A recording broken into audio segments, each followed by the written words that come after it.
Hi, you're listening to a Pod for Good Media Network podcast.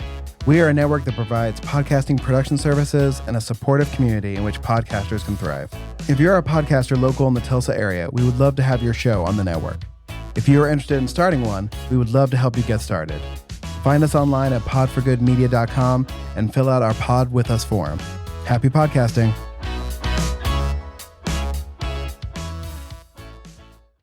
We are very excited to have Matt Carney on the podcast today. Matt, how are you doing? Doing well. Thanks for having me, guys.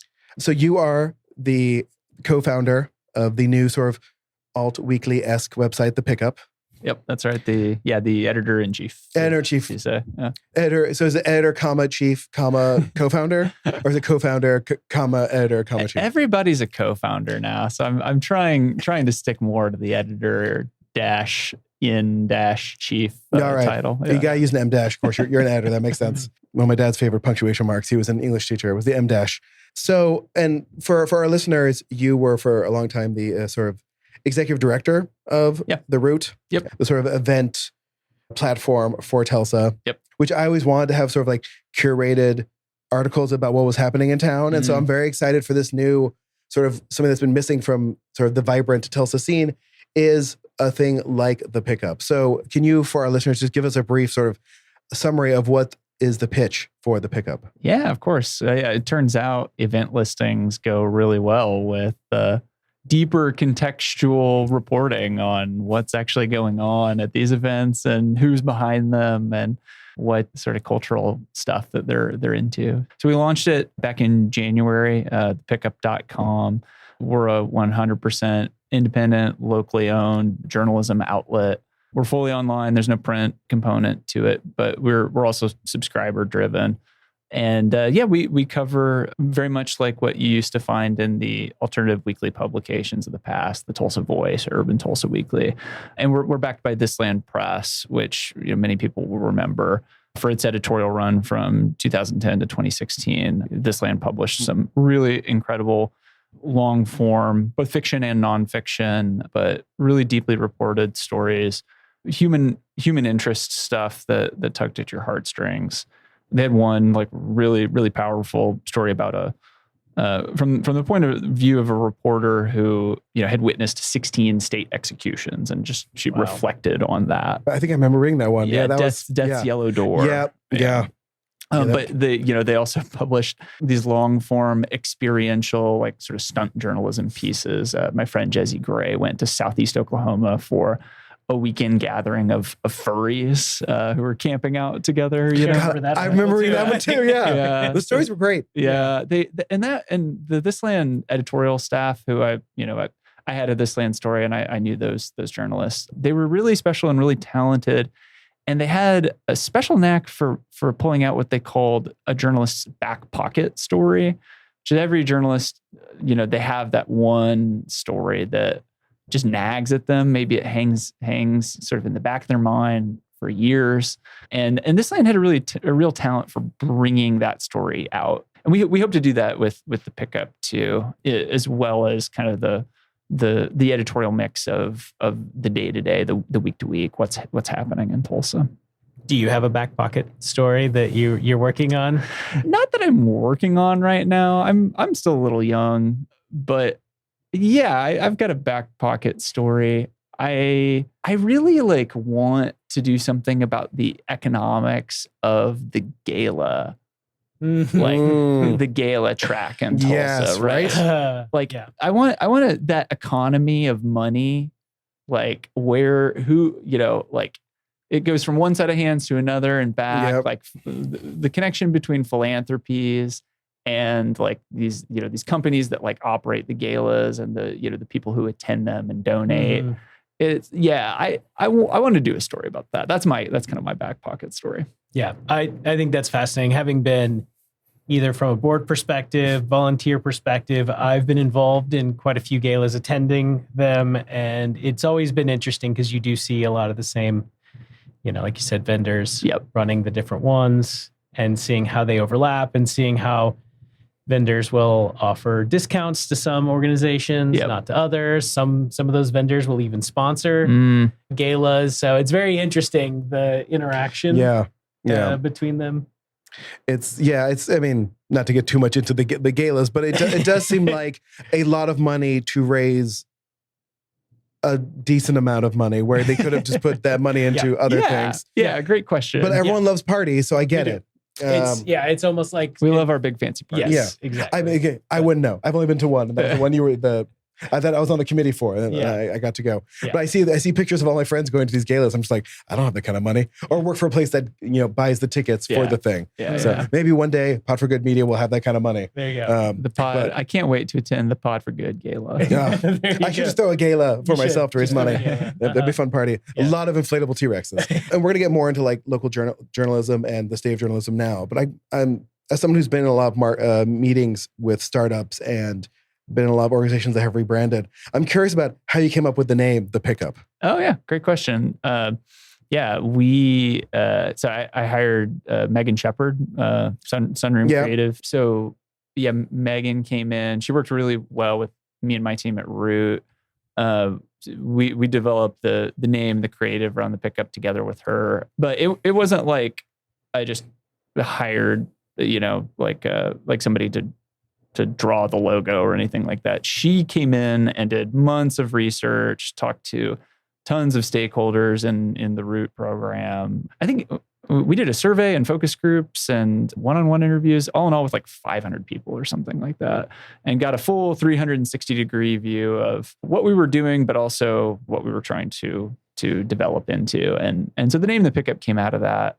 Yeah, we had 2 creative sessions. And Megan threw some ideas out for us, some word associations. Like we were writing ideas down on a sheet and passing them to the next person. I think we had 5 or 6 of us in the room. We did it for about 2 hours on 2 different sessions, like a week apart, a couple of weeks apart from each other.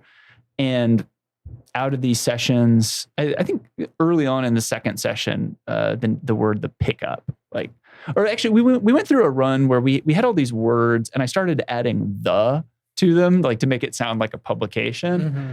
And I was going through and I was like, no. Oh, The Pickup. Oh, that's kind of interesting. And that and everybody in the room liked it. And we moved on and we finished the whole session. At the end of it, we were like, yeah, that's kind of the name. And then a month later, we looked back on it and we're like, oh yeah, it's gotten better with time. That was like a year ago or something like that now. And I'm a little biased, but I like it even more now. Do you remember some of the other ones?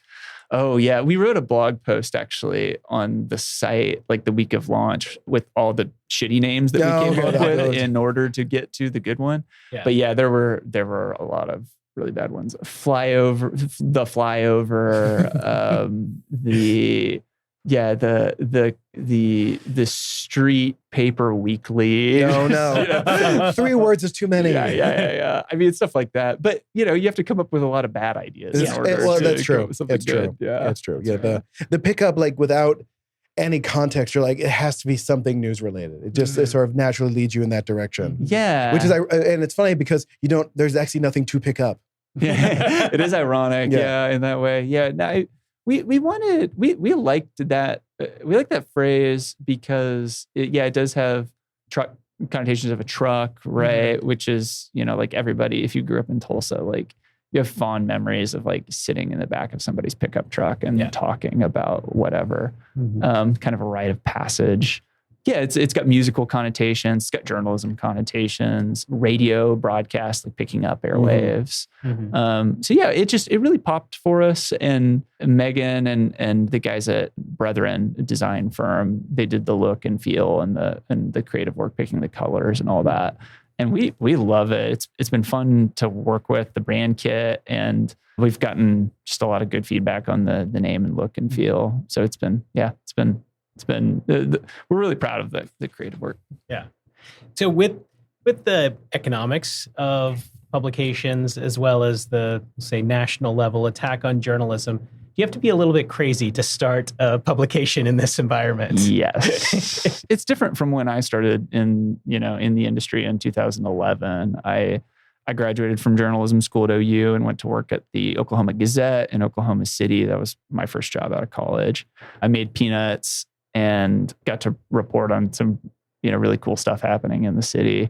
But yeah, it's different now. And really the biggest difference, I think, is print versus digital. But also, I think in 2012, the New York Times announced that for the first time in their 100+ year history, their their revenues made from subscriptions had eclipsed their revenues made from advertising. So it's a huge sea change. Historically, publications like newspapers and magazines, they always made more money on advertising than they did on subscriptions. And very few of these legacy media companies were actually well prepared for that. The Times, in my opinion, did a pretty good job of handling that transition. But yeah, your business is changing from being an advertising business to being a subscription-driven business. And that's the difference with us. We are starting out on day one as a subscription-driven business. That's supposed to be the majority of our revenue, the way that we kind of plan the business. And it's held true now 2 months in. But we are incentivized and responsive to our subscribers. So if subscribers want to know about something that's happening in Tulsa, they can email me. And I joke that our subscribers are my boss now, but it's really pretty true. They vote both with their dollars, but also with their input. And we thought, kind of looking at the local marketplace, that there were enough people in Tulsa who are leaned in and curious and want to know about the new restaurant down the street or what's going on behind the scenes of this old business that you've always kind of wondered about, that we could make it work. And so far it's proven to be true. I'd love an article on the Midtown Adult Superstore. Oh, and yeah. the potential changes that might happen now that the building has been acquired. Yeah, good to know. The Sharp Development Group bought it, I think. Yeah. Yeah, you could say they bought a big box of porno. Pretty much. Yeah. I hope they buy it and don't change anything. I just it's one of those things where it's such a tie to an earlier time in Tulsa. Mm-hmm. And the fact that it has survived this long means they have been getting business. Yeah. And yet I've tried to see someone go in there and I've never seen someone go in there. I saw once when I was biking to work pretty early in the morning. I swear I saw someone going in there at 7:15 in the morning. It's a really big store too. It's huge. It's almost it's a quarter of a block. It's massive. It'd be great if they turn into a movie theater. I mean, they already got the movie theater seats in there. They should get new seats. I feel like that and Gypsy are the only things left from when we were in high school and would occasionally go downtown. So you're right. It's a piece of history. It is a piece of history. I wonder if someone will buy its sign like they bought the Spaghetti Warehouse sign that's just sitting a lot over here. Yeah. We're recording this in mid-March 2025. The world's a crazy place right now. And I imagine some of our listeners might be wondering, we've been interviewing a lot of very politically focused guests recently. And I wanted to include a journalist story because I do feel like that's a very important part of the story, which is there's so many things happening on a daily basis that what used to exist, sort of the weekly or the alt weekly, which would sort of analyze the news or talk about something that might have gotten missed because of just the onslaught of other stories. We need those things now. I want to talk about why it's important to have something like this. Yeah, sure. I think it's important for a couple of reasons. Historically, alt weekly served as the source of commentary for the city, right? So, they would report on the way that the major metro publication was reporting on a story. They would seek out alternative perspectives. There's a dichotomy in journalism. A lot of the times there's a desire to present both sides of a story. I think by now, most people understand that is a busted approach, more or less, that typically stories have a lot of different sides. And people are kind of tired of reading the both sides. With an alt, and what we're trying to do is actually not be fair. if fairness matters, I'm not going to completely tear whole context out of a story. You're not going to be fair and balanced. Yes. Yeah. Your politics is going to come from the stories you cover. Yeah. Right? And it comes from the gut. Yeah. To if we have a writer who has a really strongly held political opinion, I'm not going to edit that out of the story. I'm going to encourage them to lean into it and make it apparent and clear. And we're not going to pretend like that doesn't affect their perspective, because ultimately that's what we're about, is commentary, differing perspectives. And I mean, yeah, like you do see like social media has totally like democratized that space, right? So that everybody can have a perspective. But we're kind of seeing like, well, actually it's not that useful for everybody to be speaking all at once. It's actually good to have institutions to do a little bit of that editing work in the middle of trying to bring differing sides together to have like a much more pointed conversation, especially at the municipal level, right? So, yeah, and also like politically, like we're all pretty left leaning, like me and the other two editorial staffers who work at the Pickup. We generally don't think it's like that helpful to stand up and take partisan positions. Like we're not going to tell you who to go and vote for. Like you can make that decision for yourself. But we do want to try to bring in like perspectives that, you wouldn't typically see like in the Tulsa world. Yeah. Well, and there's been, not to get too like into the history of journalism over the past 15, 20 years, but there's been like a consolidation, especially amongst like local news stations, of who owns them and who's giving them their stories. And the same thing's been happening with newspapers. And so it's been hard to have an actually sort of independent local entity telling you what's happening in town. Well, and there's also something to be said for the pace of it, right? Like the Tulsa World has to put out a paper every single day. The TV news stations have to be on every single day. Mm-hmm. And so they're focused on these little daily bite-sized stories, right? And that's a way that journalism does tend to be biased, right? It's like, what can you produce in a single day? Whereas if you get an alt weekly in there, you get a monthly or a quarterly, you get a little bit more patience as a journalist to allow a story to develop. I'm not saying that the World like does bad journal or they do small journalism or anything like that. I really respect a lot of their editorial staff, their reporters. They do have a terrible mobile website, though. The website is not good. But with more perspectives, and also with perspectives like ours, where we're publishing at more of like a weekly pace, you're able to get the grit and the feel and the sort of zeitgeist of the city in a way that you kind of can't with other publications. Yeah, you mentioned, in Boston. I know Portland and Seattle, the two alt weeklies in those cities, the Portland Mercury and the Seattle Stranger, they're both owned by the same company, which is kind of rare. And typically alt weeklies are like independent to each city. They're both two of the most historic and respected of these publications. They're actually in the process now of transitioning from, an advertising model to a subscriber model and keeping up their print publication at the same time. So and they were lions of their industry back in the day. So there's definitely a broad shift to subscriptions going on in the whole entire magazine and news printed publication industry, for lack of a better term. And we're trying to be that here in Tulsa. So I think there's a perception that people don't have the attention span for long form journalism. It's not just the perception, man. I will tell you from looking in the Google Analytics, our attention is shot. So how do you get people to actually read those important long form stories when you are trying to capture those kinds of stories in your journalism? Yeah, great question. Yeah, it's hard to keep people paying attention. One way that we do it is by not serving ads or like distracting anything on our site. Like we intentionally designed it to be a smooth, enjoyable, like calming reading experience. Mm-hmm. A lot of news websites and a lot of like magazine websites even are like hostile architecture to readers. Yeah. And so we designed it that way. Advertising sponsorships are a very small portion of like our revenue model. So we're not incentivized to always have that ad slot sold. So that's one way. Another way is serializing stories, right? Like we don't need to publish a 10,000 word story when 3,000 word stories will probably do, right? Consumption habits are different now. People get a little bit of information from an email. They get a little from Instagram.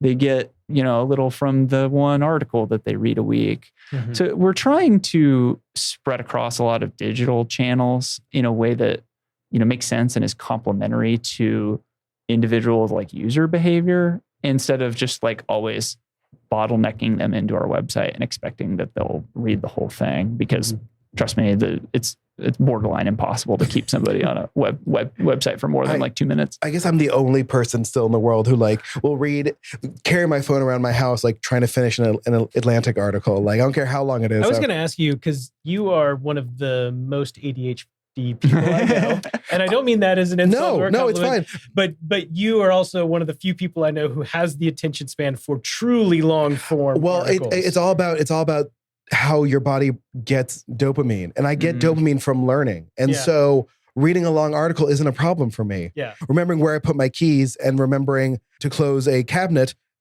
does not give me those dopamine hits. And so editing, I have developed dopamine hits when I have a really good edit, right? Yeah. So yeah, like my ADHD, which again was moderate according to my child psychiatrist, like certain ADHD people do have the ability to hyperfocus. And I guess I can hyperfocus on if I'm interested in it, I will read an incredibly long article. That's the other thing we find too, is like good work rises to the top, basically. Yeah. If we produce interesting, like stories that aren't long just for the sake of being long, people will hang in and read. Yeah. And so that's actually been really freeing to us as an editorial staff. So Zach Reeves, Alicia Chester, and I are the 3 full-time staff at the Pickup. And we hire writers for all kinds of other work too. But like one or all 3 of us touches everything that goes on the website. And we find it incredibly creatively freeing to not be chained up to a word count or an expectation of like, well, will readers hang in for this or not? We've been telling writers and we've been telling ourselves to write as long as the story is interesting. And sometimes, that results in like half of your story getting cut, right? But we consider that to be a courtesy and a service to readers, because, we don't want to waste readers' time, frankly. Can you tell if someone like reads half of a story, goes away for like half a day and then comes back and finishes? I don't know, man. Yeah, we're not like a tech company. No, but I do know like those like heat maps of sites exist and from a past life. Those heat maps of a page are really depressing. You're like, wow, people do not scroll at all apparently. And that's the thing is like we're trying not to overanalyze. Like the amount of time we spend in a week looking at like Google Analytics or the insights from our social media is like, pretty minimal compared to the amount of time that we spend working with writers on their story or calling sources or being each other's therapists. And we're just kind of trusting that comes through in the end product for readers, and that they'll, at the end of the day, they'll, vote with their dollars. Mm-hmm. And so you mentioned social media. Obviously, any publication has to be actively involved with social media. Yeah. And there's a lot of unpleasantness, I'll say, on social media, misinformation and everything else. So how do you weed through the noise so that you can draw people to you through those avenues? Yeah. So we look at social media channels more as like marketing channels than anything at this point now. We're not a breaking news publication. Like we're not competing with the Tulsa World for scoops. We're not trying to get ahead of like the New York Times on like some Oklahoma political story. So for us, social media is a little bit more of like a way to showcase like our personalities and what you get as a subscriber and what our stories are about. We just trust that whenever you find the time to come in and hang out and, read a story with us, that you'll do it. But yeah, it's like, I don't know, man. Like I find the less time I spend on social media, the better I am, like mentally, the more interesting work I tend to produce. And I think also there's just universally kind of a backlash against like the platforms now. Like Mark Zuckerberg got broed out and went right wing. Elon Musk like is in a K-hole somewhere. Like who knows with that guy? That they are in and of themselves like good or helpful or beneficial to society is being pushed on at this point. And people want a more sedate sort of experience, hopefully an ad-free one. Yeah. Well, I mean, and this was a decade ago now when I was working at Jewish Boston, but the people who we hired to redo the website, like their argument was like, people are tired of going onto the web trying to find things. Like they are retreating back into their email inboxes. Yeah. And that is where you can get them. And that sort of blew my mind at the time, but that's 100% where we are now. Like I escape to websites I like emailing me things. I'm like, okay, I'm going to go read that story now. Instead of like trying to find it on social media or going to their website directly. Like when I have the time to read it, I can then look at it in the safety of my own phone / laptop. Yeah. I will tell anybody who asks me what our business strategies are, because they're not novel and they're not like anybody can do them, but we emphasize good emails and a strong homepage. Yeah. Like that's it. We actually like the share of traffic coming into our website from social is actually not as high as you would think. I mean, most of our traffic at this point is people just typing thepickup.com into their browsers. It's just direct because we've, messaged that really aggressively. And we've made it an inviting place for people to hang out. And you mentioned email. If there are any sponsors out there who would like to buy an email sponsorship, please get in touch with me at matt@thepickup.com. Because people open our emails. I think we've got a list of like 6,000 or 7,000 people. And last month we sent them like a dozen or so emails, and we had a 50% open rate on those dozen good, emails. yeah. That is good. So if you send them good stuff, people yeah. will open. A decade ago when he was talking about that, he was like, there's two things we need to focus on: emails and making every page of the site a homepage. Yeah. Meaning like no matter where they are on the site, they get a glimpse of all of the site. And this was before the sort of Substack model blew up, which like is really the outgrowth of the idea of like people want to retreat to their email inbox where they can get curated the curated stories and information they want instead of being blasted with it all the time on social media. Yeah. So. And we're not going to go try to like get into social video because that's like... You're not on Red Note? Yeah. It's a bunch of 25-year-olds who aren't like really down to pay for a subscription to, local media that much anyway. I mean, I shouldn't like totally generalize. Listen, if there are 25-year-olds listening and we're wrong, prove us wrong. Prove us wrong. Get a subscription. Yeah. Listen to this podcast this long and then send us a message. Exactly.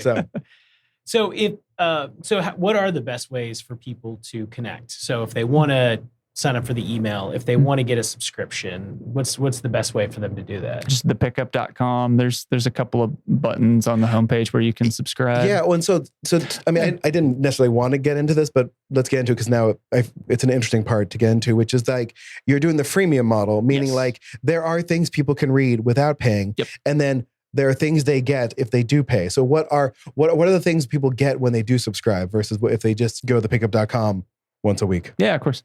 Yeah. So we have the articles on the site. Those are free to read up to a certain point. And we prompt you to give us your email address. But yeah, we'll send you one newsletter a week on the freebie level, basically just kind of recapping like, what we produced that week, telling you a little bit about what was happening around the city. And then if you become a paying subscriber, and we have 3 tiers there, it's Red Dirt, Sunday Paper, and Certified Gold. And we had a launch discount campaign that went really well. So at this point, subscribers pay anywhere from $1 a month to $1,200 a year. And what we're seeing is like a few people have actually taken us up on the very high end, the gold tier. So to any creators out there who might be listening, don't shortchange yourself. Like, don't put a cap on what an audience is willing to pay you, because we were pleasantly surprised with the subscriber numbers that we saw. Turns out there are a few like rich dentists out there who are willing to pay $1,000 a month to read very specific like local media. So $100 a month. Not. Well, and also they get to jump on a Zoom with you like once a quarter, according to what I just read. Yeah. So yeah, and those benefits, like you get to read articles and comment on articles with the Red Dirt tier subscription. At the Sunday Paper subscription, you get merch and event invites. We're planning our first event for late next month. So if you're a subscriber and listening, we're working on that. You've been up and running for 2.5 months. should be crazy. How are you planning out the stories that are coming out? Like, what's like your Oh man. like your publishing schedule? Like, do you have one, or is it just like whenever a story is done, you add to it? Are you still working on this? Do you not want to talk about this? No. I'm glad you asked, because it's been. We knew it was going to be a rocky start, because we told all these writers, like, how long do you think the story is? We're definitely settling into a rhythm. So we actually, for subscribers, we send every Tuesday, we send what we call the accelerator, truck pun. And that's the biggest story we publish each week. And we send it to you a day before it goes live on the website. So that's a subscriber benefit. It goes live on Wednesday. So we're trying to basically have like one pretty thorough, like what we call our cover story every week on Wednesday. And then, in addition to that, we're publishing reviews of local arts, culture, music, and food, one-off type stories, our events roundup. I do a news roundup about once a week or so. But that's kind of the pace. And then, on the back end of things, it was a chaotic first 2 months. I think it'll be 2 months in 2 days from now. But that's part of the fun and joy and excitement of like starting a business. But that's also been the kind of the nice thing about being subscriber funded is if the subscribers are happy, we publish when a story is ready. So we've been in conversation with our early adopter subscribers, trying to figure out like what they want. Mm-hmm. And we do pay some attention to the analytics. Like, if we send you an email and you don't open it, and a lot of people don't open it, then we know, okay, like you need to go back to the drawing board on here. But yeah, it's been going well. We've kind of dialed in our production schedule. We know, when stories need to be done by. We had that big ice storm a couple of weeks ago that threw things off, but for everybody. Yeah. But we've got talented writers both on staff and in our network who are able to roll with the punches and improvise when things get tricky. And that's part of the fun of being a journalist. Now, to the 40 or so listeners we have to the show, they seem to enjoy when we get really, really into the nitty-gritty stuff. So I'm going to ask this question that's probably truly only interesting to me.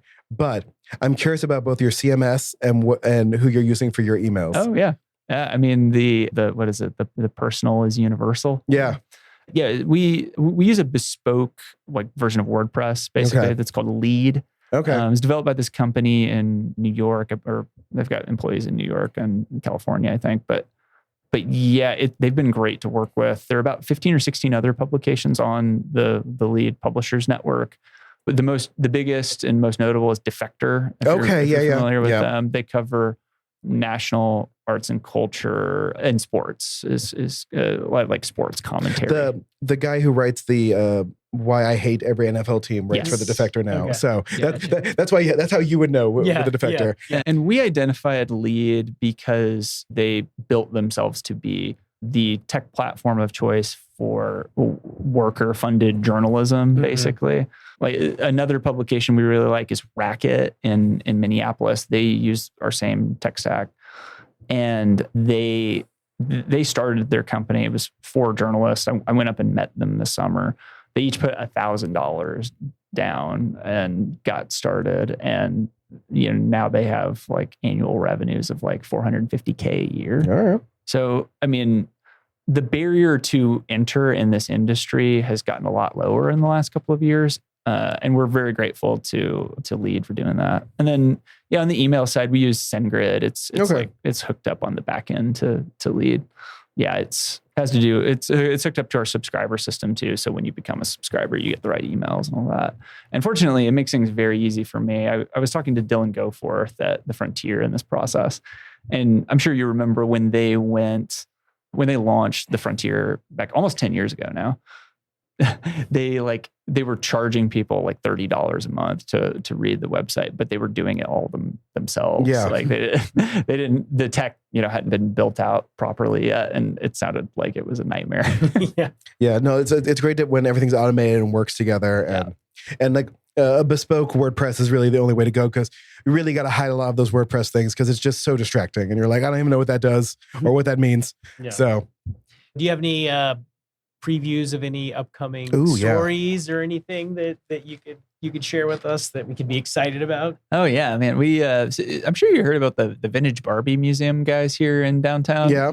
I was talking with them, JD and Carl, and we got a good beat on, I guess there was some embezzlement in the Barbie community. So some years ago. So we're looking into that. I've been talking to some writers both here and outside of Tulsa about a climate change series. Like, is Tulsa, is Oklahoma at large ready for climate change? Some speculation on what that could look like. Let me see. More immediately, I've been working on a Tulsa King story. Not ready to fully divulge that one yet, and then also kind of the other side of the spectrum there, the sensitive kind. We're paying close attention to the development of the TV show. They're in production right now, and yeah, I think there's just a lot of really interesting stories coming out of that. So we'll be paying attention. I'm trying to think other interesting stuff coming out. We've got a big board in the office. Those are a lot of the juicy ones. There's one, oh gosh. Oh man, yeah. I sat down last week with a writer who has a really, really, it's kind of a mystery wrapped in a tragedy, like family history story. She's going to need some months to report out. She's lived it to some degree. And we don't know where the story ends now as things stand. Yeah. But yeah, it's kind of one of those, I can't give too much information on it, but if it comes through the way we're thinking it's going to come through, it's going to be a whopper. So yeah, I'll leave it at that. Very cool. Cool. So from the small amount of time that you've had with your subscribers, like what are you hearing from them? Are you getting the feedback that you wanted to get back, or have they brought something to you where like, we didn't even think about that? I think they're all too polite. They've all been very nice. Okay. And honestly, like people have been supportive just because if you try something new in Tulsa, people are generally supportive. But we're also seeing people vote with their page views and with their dollars. Yeah, I've had coffee with a handful of subscribers and just been getting feedback. I hear a lot of different things. A lot of the same stuff that we heard as we were doing the research to build the business.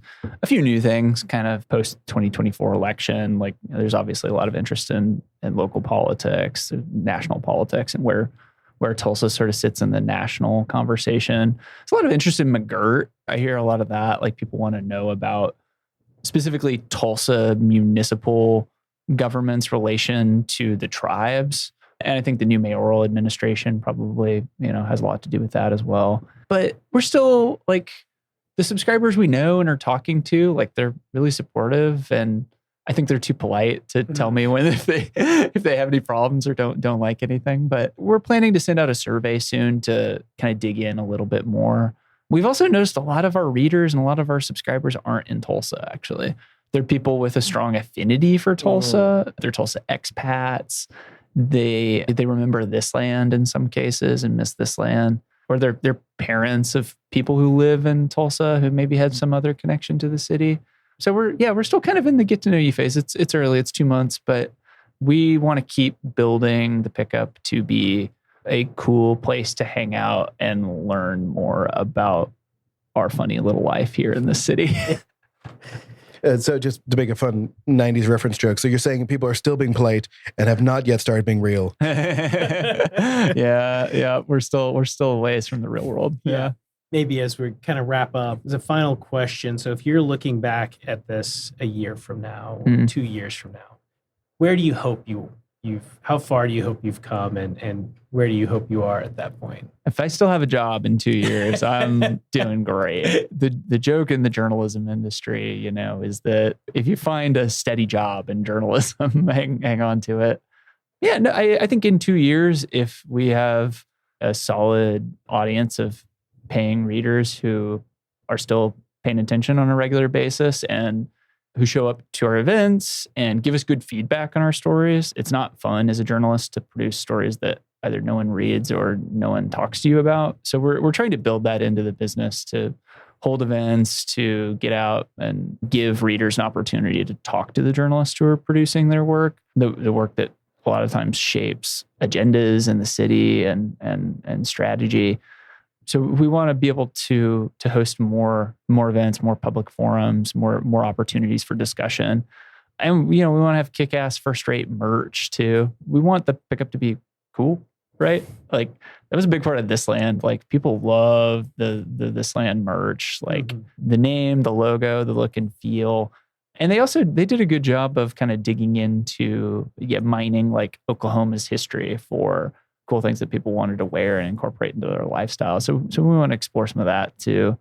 But I mean, yeah, at the end of the day, it's ultimately about publishing like first-rate journalism and compelling stories that you can't read anywhere else and that have an impact on our society for the better. In 2 years, if we're doing all that, then yeah, I'm happy as a clam.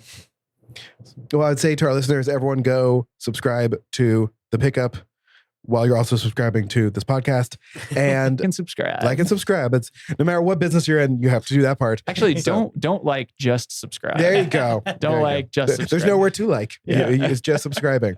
Matt, thank you so much. This was great. Thank you. Yeah, thanks guys. Appreciate it.